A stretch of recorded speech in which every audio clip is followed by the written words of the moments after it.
Bonjour à toutes et à tous. J'en viens maintenant après que vous ayez, je pense en tout cas, un certain nombre d'éléments qui vous permettront de comprendre la rupture définitive du tripartisme, la véritable signification de cette année 1947,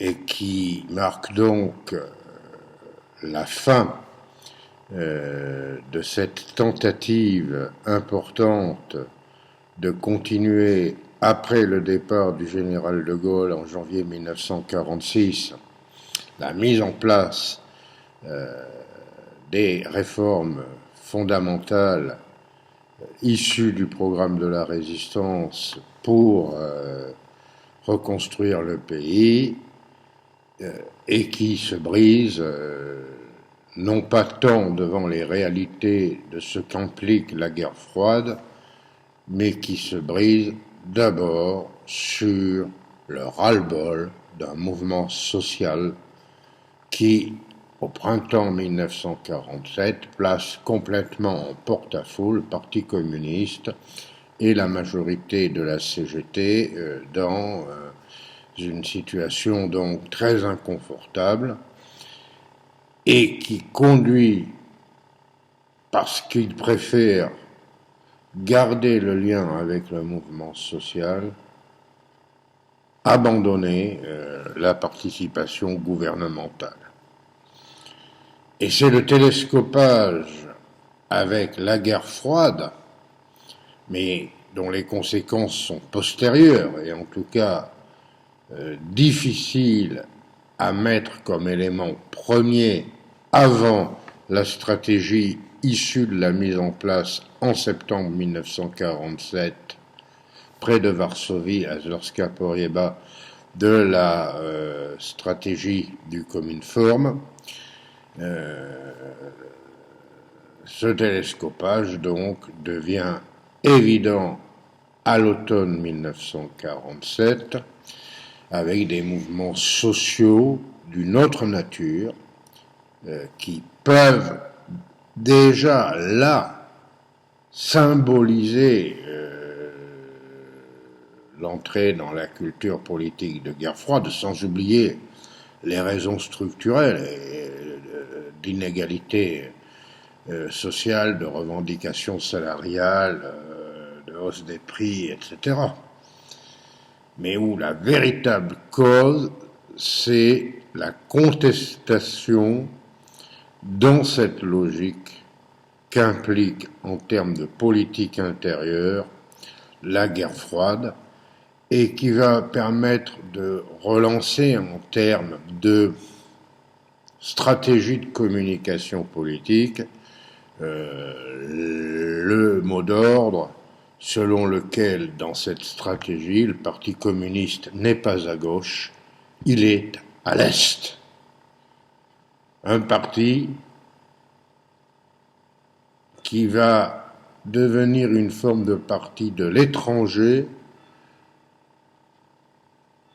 alors même qu'il a construit depuis le Front populaire, pas avant, mais depuis le Front populaire, toute sa légitimité par un enjeu national, et j'en veux pour preuve l'élément le plus central dans cette stratégie d'enjeu national qu'est sa volonté de récupération de la résistance. Le parti des 75 000 fusillés, le parti des FTP, etc. Je crois vous avoir suffisamment déconstruit les problématiques de la résistance à travers ses relations avec De Gaulle pour que vous soyez maintenant bien au jus sur le fait que d'abord la résistance communiste est un enjeu qu'il faut préciser chronologiquement, et surtout sur la période charnière 1939-1941, que son apport a été fondamental de par sa puissance, ses capacités d'organisation, son sens de la clandestinité, et également du fait qu'il ait choisi de ne pas s'opposer au général de Gaulle dans la période de la guerre,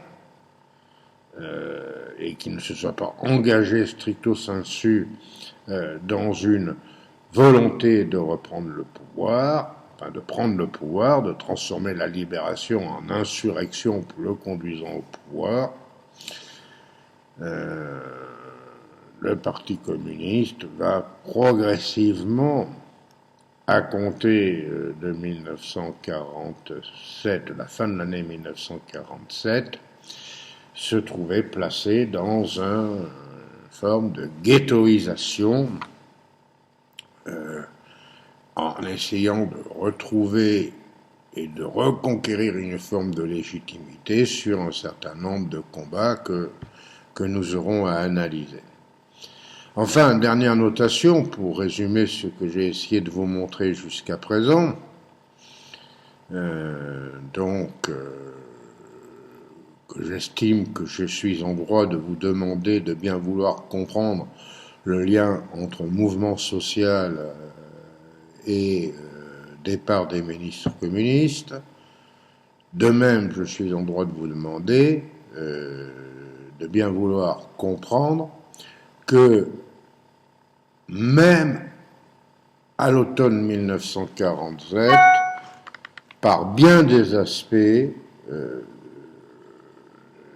l'ennemi de la 4e République, l'ennemi d'une forme de démocratie républicaine incarnée dans une certaine conception parlementaire de la République, c'est-à-dire cette conception traditionnelle qui finalement, malgré les débats constituants de 1946, a prévalu, et dans la continuité de ce qui s'est fait depuis 1875, depuis l'amendement Vallon, et puis depuis la crise entre MacMahon et les Républicains, dont je vous ai entretenu assez longuement au premier semestre, me semble-t-il, dans cette vision républicaine, encore et toujours à l'automne 1947, par bien des aspects, la menace principale est identifiée autour du général de Gaulle et pas autour des communistes.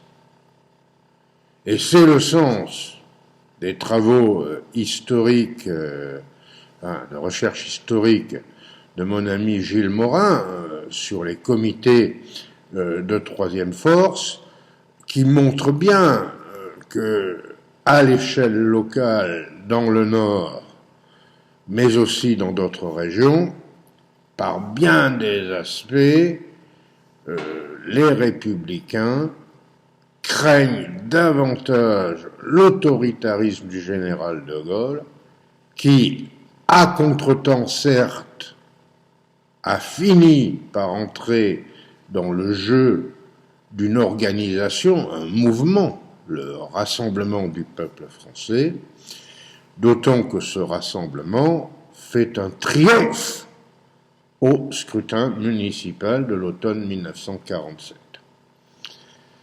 De sorte que, si on veut réellement préciser jusqu'au bout, et faire de l'histoire, c'est parfois compliqué et pas tout à fait une science exacte.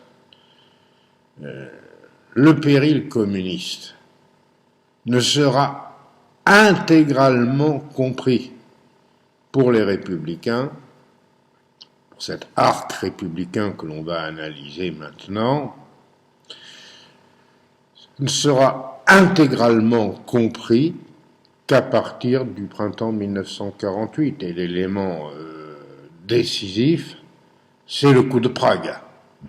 C'est en février 1948, la prise du pouvoir par les communistes seuls en Tchécoslovaquie, la fin des politiques de rassemblement nationaux en Tchécoslovaquie, où les communistes jouaient autour du parti communiste tchécoslovaque et de son secrétaire général Gottwald, un certain nombre avait un poids certain. C'était la première force politique du pays, un peu comme en France, avant la création du RPF en tout cas, mais participer à une coalition d'intérêts pour reconstruire la Tchécoslovaquie.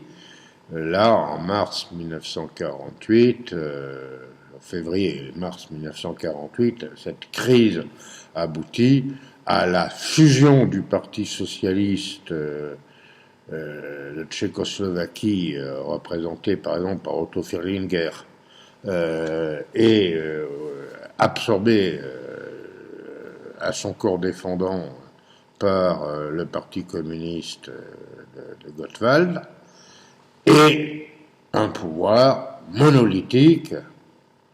Bon, là,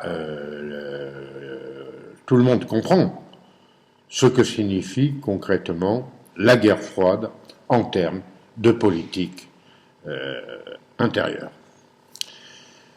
Alors, par la force des choses, le système politique va se trouver fragilisé parce qu'il avait été conçu comme refusant les voies proposées par le général de Gaulle, jugé trop autoritaire, jugé trop personnel, voulant redonner au pouvoir exécutif une fonction qui n'était pas dans la tradition des républicains depuis qu'ils s'étaient imposés au forceps dans le bras de fer contre le pouvoir exécutif en 1877, se soumettre ou se démettre lors de la dissolution décidée par MacMahon lorsqu'il refuse, n'est-ce pas, la victoire des Républicains aux élections législatives du printemps 1877. C'était bien de ça dont il s'était s'agit. Et donc, il s'était incarné dans une pratique peut-être excessive, d'où ces crises liées essentiellement à la double investiture. Mais en tout cas, quoi qu'il en soit, c'est plus le fait que la conjoncture intellectuelle, la conjoncture mentale qui avait présidé à l'installation de la 4e République participait de cette donnée fondamentale qu'il y avait une forme de très large unité prolongeant l'unité de la résistance. En partie contre De Gaulle, d'ailleurs. En partie contre De Gaulle. C'était dans cette donnée-là, dans cet arrière-plan-là, que le fonctionnement parlementaire avait été conçu. Il pouvait y avoir des affrontements, des différences, etc., mais il y avait un consensus fondé sur cette très large majorité incarnée par les communistes, les socialistes, le MRP, et le système eût pu, dans ce cadre-là, fonctionner.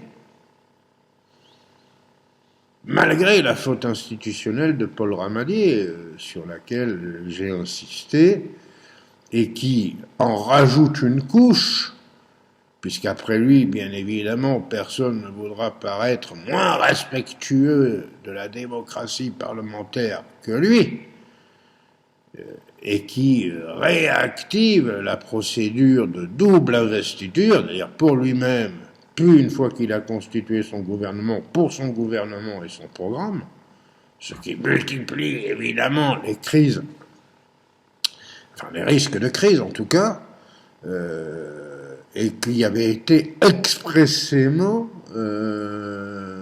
évacué par la Constitution de 1946, au nom même de l'exigence de stabilité, parce que mais ces deux éléments mis bout à bout, une investiture uniquement pour le président du Conseil, qui ensuite a liberté pour agir, former un gouvernement, définir un axe politique pourvu qu'il obtienne la majorité, du vote de confiance sur sa personne, sur son choix.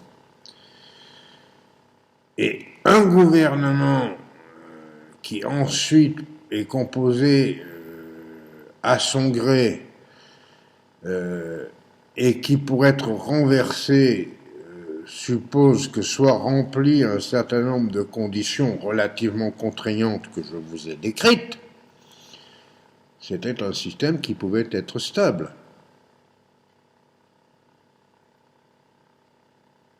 Surtout si sa légitimité reposait sur, quelles que soient les divergences ponctuelles, et il y en a, c'est normal, sur l'accord de principe que communistes, socialistes, démocrates chrétiens, radicaux et autres ont pour mission sacrée de reconstruire le pays sans le cadre de la traduction concrète de ce que signifient les grandes réformes institutionnelles, démocratiques et sociales et économiques de la libération.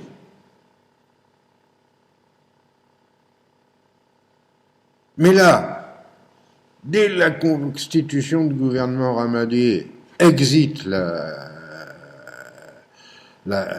question de l'investiture, on en revient à la pratique de la double investiture, et à la fin de l'année 1947, là, il devient clair que ce qui s'est joué en mai 1947 entraîne une opposition radicale au nom de la traduction sur le terrain politique du conflit bloc contre bloc, la guerre froide.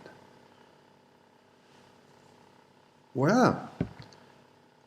Alors, est-ce que les torts du système tiennent davantage à sa nature qu'aux circonstances politiques et diplomatiques, en l'occurrence, voire militaires, qui en découlent. Et ce que l'on va donc appeler, parce que à partir de novembre 1947, de ces grandes grèves, où la violence est un élément de stratégie politique. Vous avez des morts, vous avez le déraillement d'un train, vous avez l'envoi parfois de la force publique dont on n'est pas sûr, voire la dissolution des compagnies de CRS à Marseille, par exemple, dont je vous ai entretenu. Des éléments quand même un petit peu surréalistes, comme le fait que des automitrailleuses soient prises de force par des manifestants sur le bassin minier de Saint-Étienne. Enfin, quand je dis surréaliste, n'ayons pas la mémoire courte, hein. Quand il y a une colère sociale que chacune et chacun est libre d'analyser comme il l'entend, dans certains cas, les stratégies de commandement des forces de l'ordre peuvent paraître bien insuffisantes. Je sais pas, moi. Après tout, de quel droit jugerions-nous, du haut d'une grande condescendance, ce qui s'est passé en termes de violence à ce moment-là, avec certains épisodes des manifestations contre les Gilets jaunes.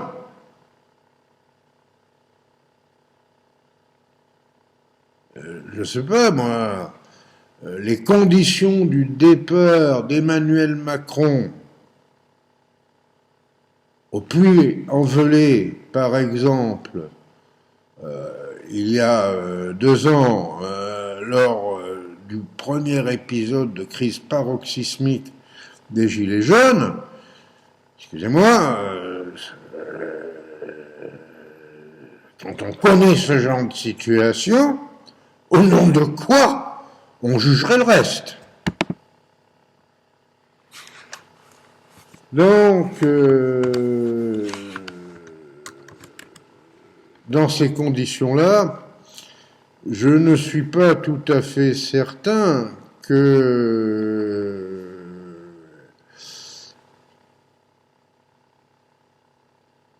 il y ait une difficulté majeure à comprendre que qualifier ce mouvement d'insurrectionnel, participer d'une forme de communication. On a évité un coup de Prague, on les a chassés, vous comprenez? La preuve, regardez, il y a des morts, c'était une insurrection.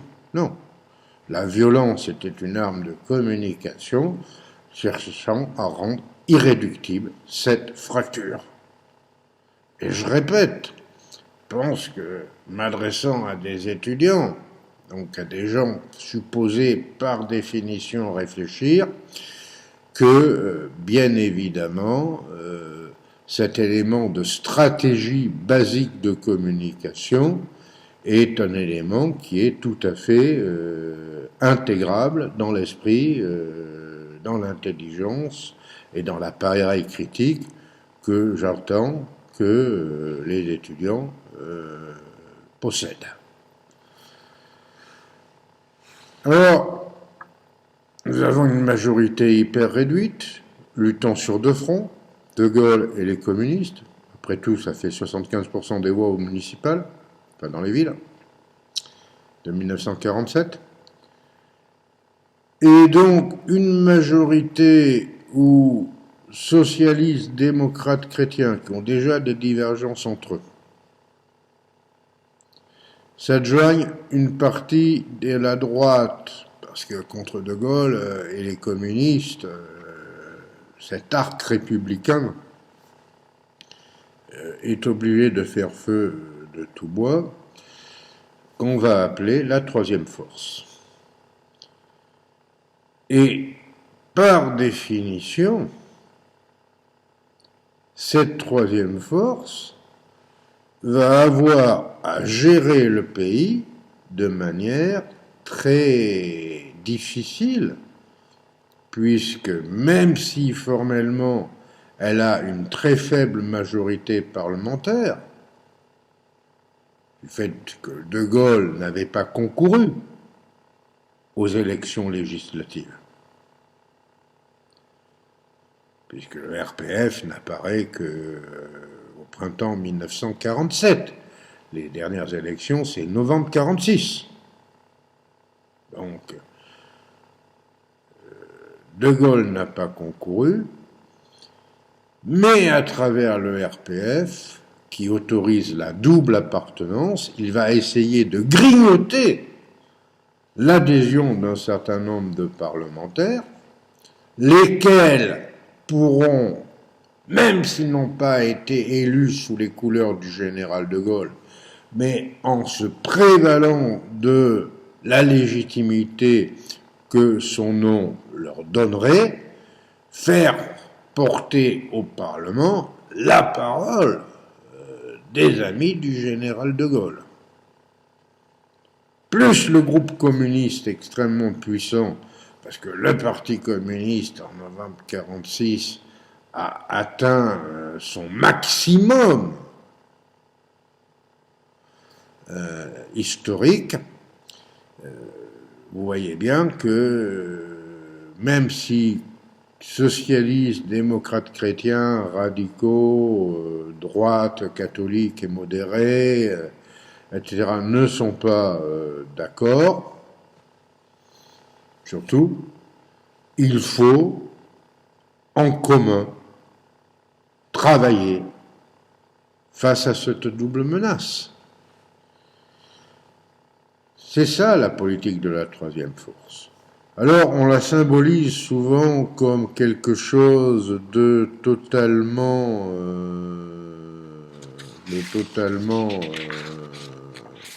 insignifiant, l'immobilisme symbolisé par les gouvernements d'Henri Queuille, qui va être celui qui, de septembre 48 à juillet 51, à trois reprises, alors il y a des brèves périodes d'interruption de quelques mois, mais il va assumer la présidence du Conseil. Tout cela va être caricaturé dans une forme d'opposition tout à fait importante, dans une forme de dire on va à volo, rien ne se ferait, et surtout où il faut bien comprendre que sur les problèmes qui fâchent, on ne peut pas trouver de solution, mais on ne peut pas risquer un conflit parce que il y a cette double menace communiste et de Gaulle très si dangereuse, mais aussi que parfois, fort du fait que l'on ne peut pas avoir un affrontement interne au sein de la troisième force, sous peine de se suicider, hein, sur certains cas, il va y avoir des façons d'imposer des mesures pourtant inacceptables par l'un des partenaires de la troisième force.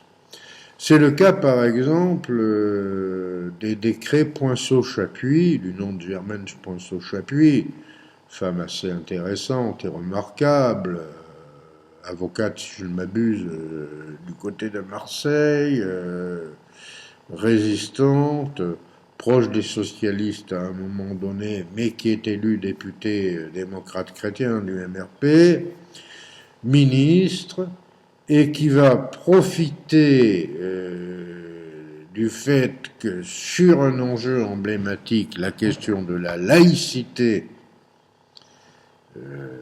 les socialistes seront prêts à avaler des couleuvres parce qu'ils n'auront pas les moyens politiques d'ouvrir une crise politique qui menacerait la troisième force, alors que attendent De Gaulle et les communistes. Comprenez le scénario, hein. Germaine Poinçot-Chapuis va faire passer un décret d'aide de l'État, de la République, d'aide financière à des écoles confessionnelles,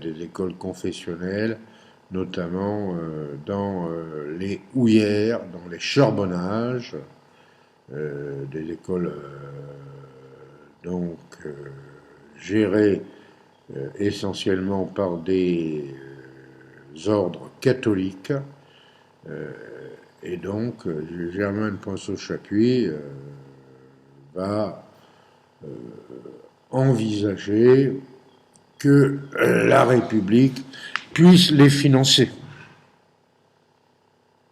Là, vous touchez net à quelque chose qui, en temps normal, aurait conduit le Parti socialiste à quitter le gouvernement.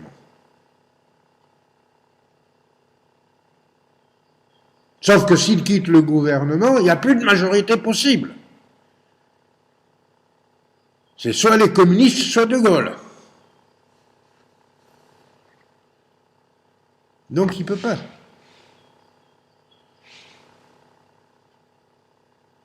Et de ce point de vue-là, je voudrais faire quand même très rapidement un détour par ce qu'a signifié cette politique de reconstruction républicaine pour le Parti socialiste. De même que le Parti socialiste, depuis le départ du général de Gaulle, a été amené à jouer le rôle intermédiaire entre les communistes et le MRP, qui s'auto-excluait de la direction du tripartisme. Et qui donc, malgré le fait qu'il était le partenaire le plus faible du tripartisme, confère les résultats électoraux, le Parti socialiste s'est vu confier les rôles les plus importants. La présidence du Conseil, le ministère de l'Intérieur, des ministères relativement importants dans la mise en place des réformes de la libération, que sais-je encore. Et donc ce parti a pris en pleine figure tous les coups de l'impopularité qui découlent tout naturellement des difficultés économiques et sociales. Donc, en privilégiant son engagement républicain au détriment et de la base sociale qu'il prétend incarner et de son identité militante, le Parti socialiste avait déjà vu son électorat fondre comme peau de chagrin. L'érosion entre octobre 45, juin 46 et novembre 46 est manifeste. Et ça aboutit à ce paradoxe apparent, puisque c'est le parti le plus faible de la majorité qui joue le rôle essentiel. C'est pas tout à fait négligeable d'avoir le ministère de l'Intérieur en période de répression. À ce moment-là. Et ça va alimenter tout le discours sur le fait que les socialistes deviennent des fusilleurs du peuple.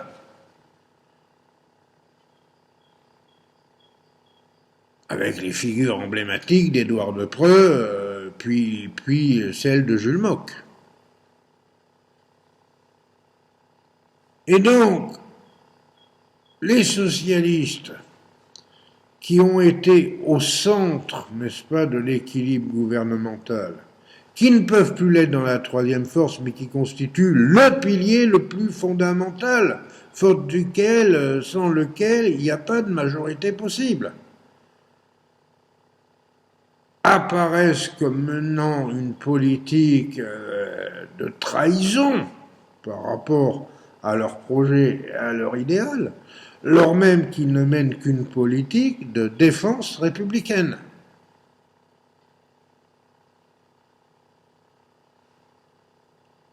Mais la subtilité de ce calcul fait que leur électorat s'érode de plus en plus.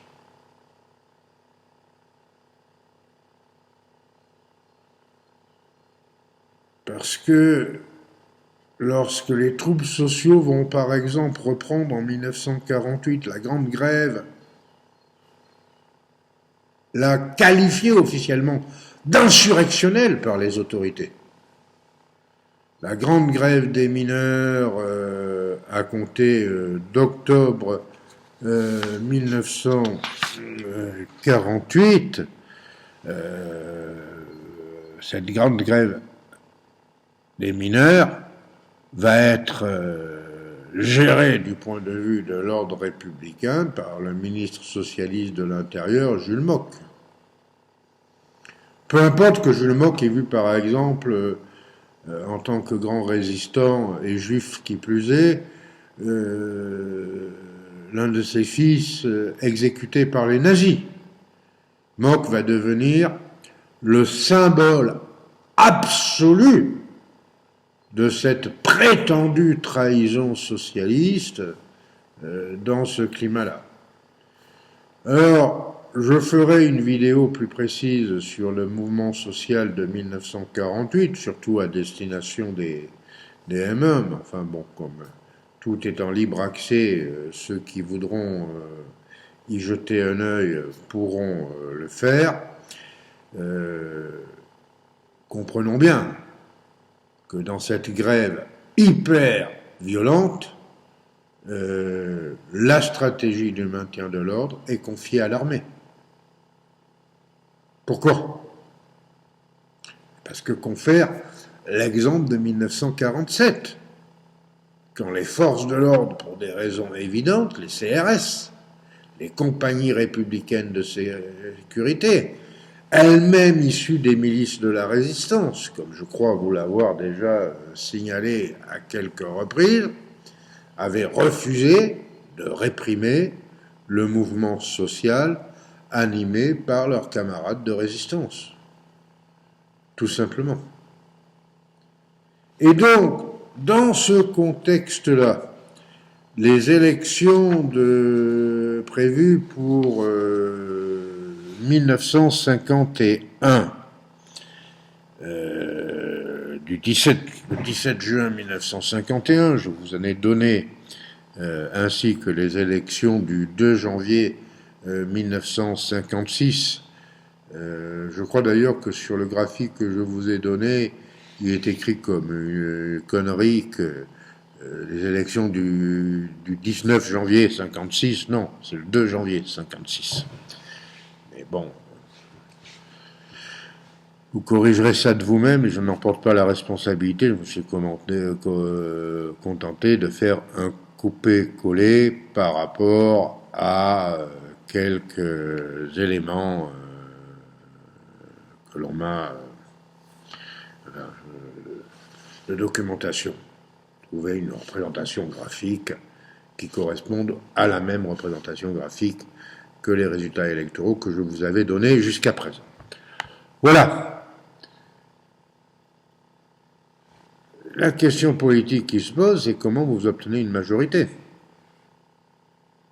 Puisque cette fois, De Gaulle va concourir et les communistes vont concourir.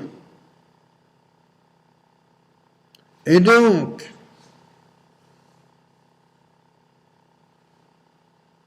il va y avoir,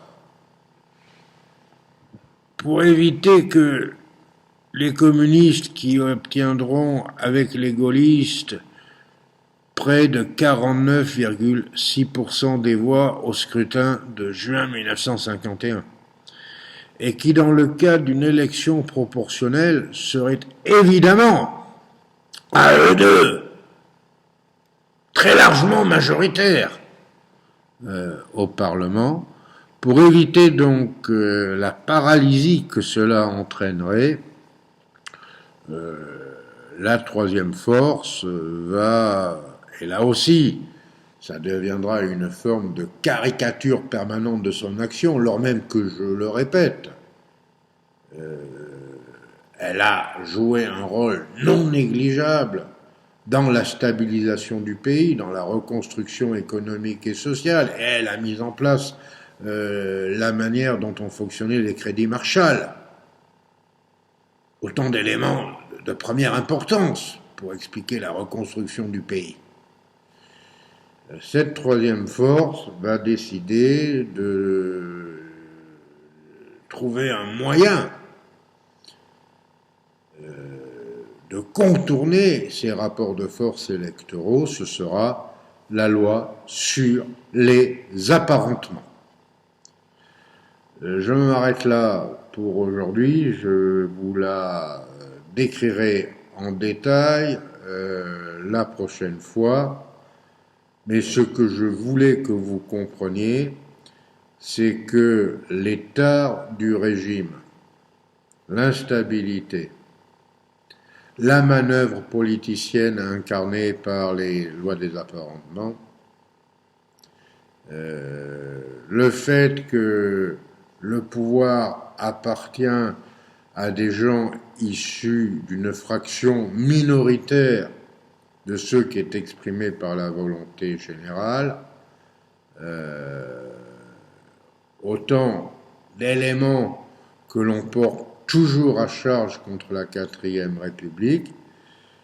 Je veux que vous compreniez que ces éléments résultent davantage, n'est-ce pas, des rapports de force qui se sont mis à jour et que voulez-vous, quand ces rapports de force sont pas faciles,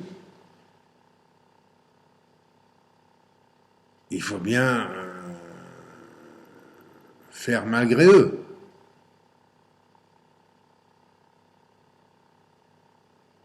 Comprenez bien aussi qu'après les élections de 1951, le parti qui a payé le prix le plus lourd à la défense républicaine, le Parti socialiste, décide de ne plus participer au gouvernement. Précisément, puis alors que les apparentements, dont je vous répète que je vous expliquerai le principe, parce que là, aujourd'hui, je n'en ai pas le temps, et que c'est quand même quelque chose de compliqué, et que je tiens à ce que vous le compreniez réellement, dès lors que la loi sur les apparentements réduit de manière significative la représentation de ceux qui ont obtenu 49% des voix, c'est-à-dire communistes d'un côté et gaullistes de l'autre côté. Et qu'il n'y a plus, cette fois-ci, ce problème d'instabilité. Et que donc, à compter du 17 juin 1951, le Parti socialiste passant dans l'opposition, puisque la République n'est plus institutionnellement menacée, comme elle avait été menacée depuis 1947 jusqu'à 1951, en termes de rapport de force parlementaire, le Parti socialiste décide, pour se refaire une santé, de rentrer dans l'opposition. Et c'est ce que nous analyserons en essayant de voir pour quelles raisons ce retour d'une droite plus ancrée, puisque vous trouverez des membres proches de Vichy, n'est-ce pas, aux commandes à partir de ce moment-là, comment cette politique va très sérieusement à la fois infléchir sur certains sujets les orientations consensuelles mises en place à la libération, mais aussi vont également se heurter à des difficultés majeures. Bonne journée.